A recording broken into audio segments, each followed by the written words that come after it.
2024 में इलेक्शन के ऊपर, बूथ के ऊपर निकालूंगी, बैलेट पेपर के ऊपर निकालूंगी।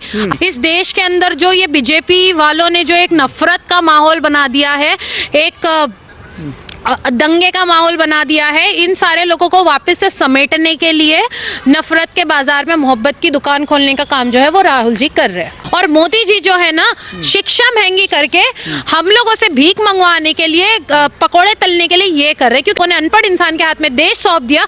वो इंसान तो आपको भी तो अनपढ़ बनाएगा ना। कौन अनपढ़ है? मोदी जी। मोदी जी एमए किए हैं भाई। तुम मुझे वोट दो, मैं तुम्हें बेरोजगारी दूंगा, मैं तुम्हें भिखारी बना के छोड़ूंगा। और देश को तो भिखारी बना ही चुके, जीडीपी गिरा दिया, सारी चीजें, देश को इतना पीछे लेके चले गए। हजार बरख गिरे, लाख आंधियां उठे, वो फूल खिल के रहेंगे जो खिलने वाले हैं। राहुल गांधी जी का भारत जोड़ो न्याय यात्रा मणिपुर से शुरू हो चुका है और ये मुंबई जाने वाला है। लेकिन लगातार भारत जोड़ो न्याय यात्रा में देखी जा रही है कि हजारों की संख्या में, लाखों की संख्या में लोग इससे जुड़ते जा रहे हैं। लेकिन वहीं पर यह भी खबर आ रही है कि राहुल गांधी का भारत जोड़ो न्याय यात्रा जब असम पहुंचता है तो वहां पर असम के मुख्यमंत्री कहते हैं कि अगर ये शहर से होकर जाएंगे तो इनको एफआईआर कर लेंगे और उन पे चुनाव बाद उनको गिरफ्तार भी कर लेंगे। और कहीं ये भी खबर आ रही थी कि उनको कहीं कहीं मंदिर में भी प्रवेश करने नहीं दिया जा रहा। तो लेकिन वहीं पर कांग्रेस और राहुल गांधी दावा कर रहे हैं कि ये भारत जोड़ो न्याय यात्रा रुकने वाला नहीं है। जिस तरीके से भारत जोड़ो कश्मीर तक पहुंचा था, उसी तरह मुंबई तक पहुंचेगा। इन तमाम मुद्दों पर बातचीत करने के लिए हमारे साथ कांग्रेस पार्टी के नेत्री आमिना सैयद जी हैं। इनसे तमाम मुद्दों पर हम बात करेंगे। मैम, राहुल गांधी जी का भारत जोड़ो यात्रा को क्या देखती हैं? असम के मुख्यमंत्री कह रहे हैं कि उनको गिरफ्तार कर लेंगे चुनाव। देखती हूँ मैं इस यात्रा को एक सैलाब जैसा देखती हूँ, क्योंकि जिस तरीके से जो प्यार जनता ने राहुल जी को पहली यात्रा में दिया था, उससे तगड़ी जो लोग हैं, जो तरस रहे थे मिलने के लिए, राहुल जी को देखने के लिए, उनको देखिए, एक इतना बड़ा नेता जो खुद ही इतने प्रिंस खानदान से आता है, अगर वो नेता अगर उतरकर आप लोगों के साथ मिल रहा है, औरतें उनके साथ गले मिल रही है, माएँ उनको दुआएं दे रही है, बच्चियां उनके साथ इतनी सिक्योर तरीके से घूम रही है, उनके कंधे पे बैठ रही है, उनके गले मिल रही है। आप मुझे बताया, ऐसा प्रिय नेता आज तक किसी इस देश ने कभी देखा इससे पहले? तो राहुल, जो लोग जो बच चुके थे, जिनको राहुल जी से मिलने का मौका नहीं मिला था, बात करने का मौका नहीं मिला था, राहुल जी को अपनी समस्या बताने का मौका नहीं मिला था, वो ये यात्रा के अंदर वापस से सारी चीजें देखी जा रही है। और जो यात्रा जैसी थी, मतलब भारत जोड़ो यात्रा, उससे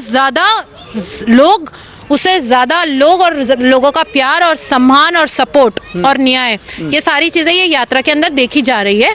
और इसीलिए जो है प्रशासन घबराया हुआ है। तो क्या लग रहा है कि भाजपा इस यात्रा को रोक पाएगी, राहुल गांधी का न्याय यात्रा को? देखिए, राहुल जी ने तो सीधा सीधा बोल दिए कि रोक लो, जो कर सकते हो कर लो। मतलब कितना रोकोगे आप लोग और किस तरीके से रोकोगे?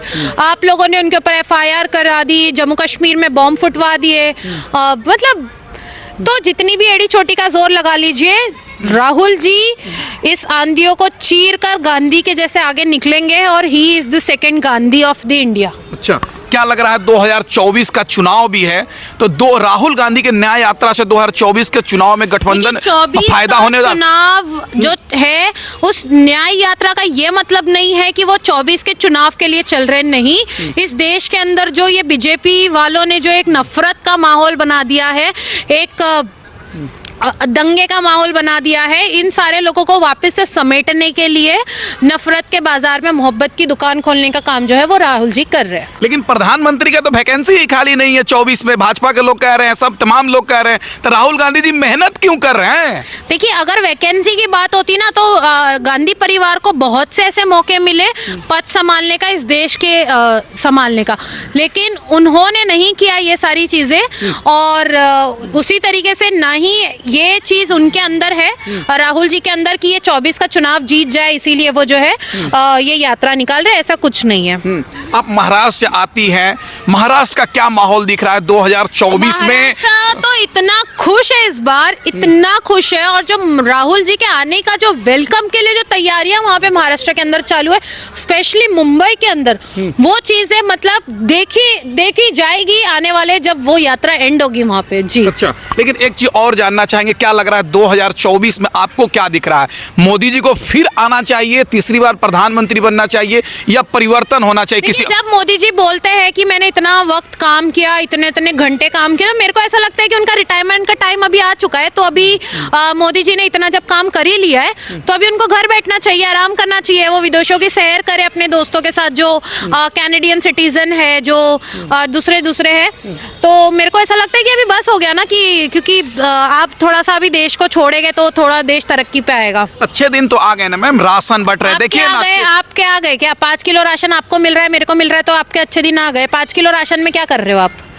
5 किलो राशन दे रहे, मतलब आपने जनता को पागल समझ के रखा है। 5 किलो राशन के अंदर किसी इंसान का सर्वाइवल कैसे पॉसिबल है? नहीं, हमारे अच्छे दिन आए चाहे नहीं। ये बड़े बड़े पत्रकार तो कह रहे हैं ना कि जो 60 साल में 70 साल में कांग्रेस नहीं कर पाई, वो मोदी जी कर दिया 10 साल में। कांग्रेस ने पता है क्या किया? कांग्रेस ने जो है ना देश को शिक्षा दी और वो लोगों को राशन नहीं दिया, क्योंकि उनको भीख नहीं मंगवाना था हम लोगों से।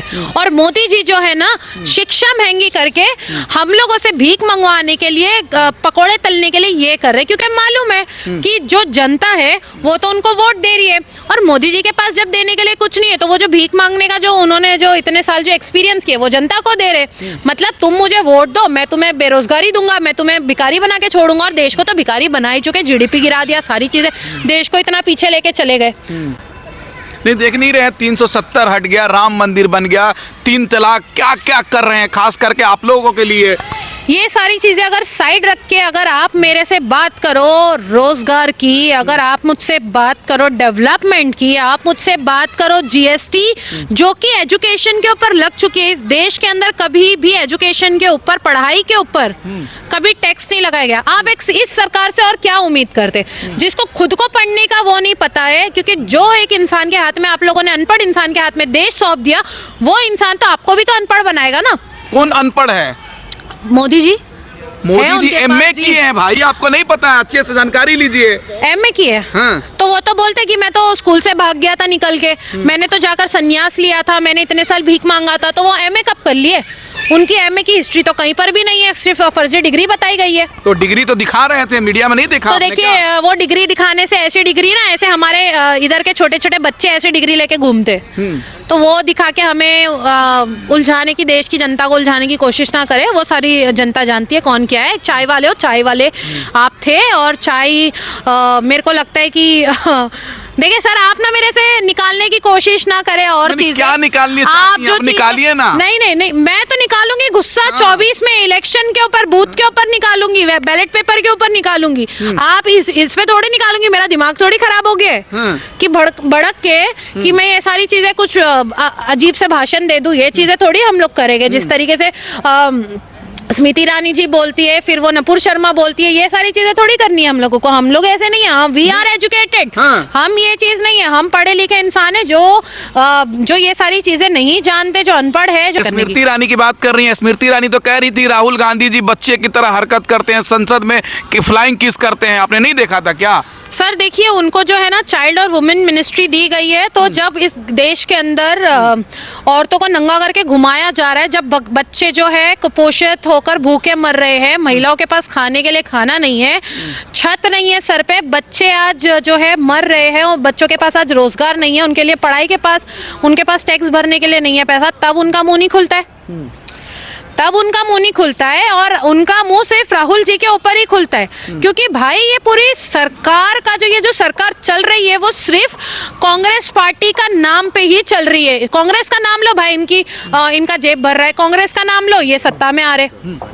अच्छा, आप चाहती हैं, आखिरी सवाल जानना चाहते हैं कि राहुल गांधी जी प्रधानमंत्री बने 2024 में, आप चाहती हैं? बिल्कुल बनेंगे, डेफिनेटली बनेंगे, और कोई नहीं रोक सकता है सर। कितनी भी एड़ी चोटी का जोर लगा ले, कितने भी तूफान आ जाए, आंधी आ जाए, राहुल जी ही है दूसरे का आंधी, और वो वापस से प्राइम मिनिस्टर बनेंगे। That's it. चलिए, बहुत शुक्रिया मैम बातचीत करने के लिए। Thank you so much. तो हमारे साथ कांग्रेस पार्टी के नेत्री हैं, इनसे हमने तमाम मुद्दों पर बात किया। इस वीडियो के बारे में आपकी राय क्या है, कमेंट करके बताएं, और हमारे चैनल से नहीं जुड़े हैं तो सब्सक्राइब करके जुड़ जाए। धन्यवाद।